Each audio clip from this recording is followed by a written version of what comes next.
Ndabahaye mwiriwe kaze mu makuru atekanye ko ikirere kizoba kimeze kuri wa kabiri Igenekerezo rya 2022 mu kakaro umwaka wa 2025 mu gitondo hitezwe ikirere kirimo ibicu vyinshi mu karere ka Cibitoke Bubanza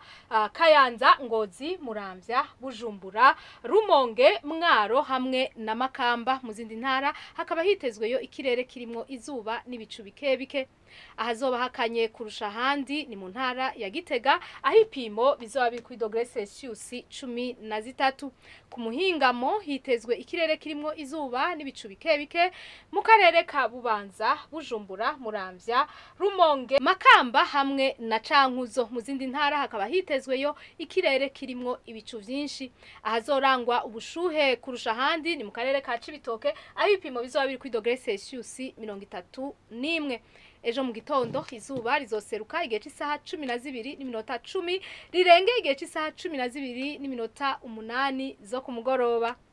Amakuru atekanye ikirere agarukiye ngaha yateguwe n'ikigo Ijebu nayo Nadia Ndayizenje nabashikirije mwakoze kuyakurikira.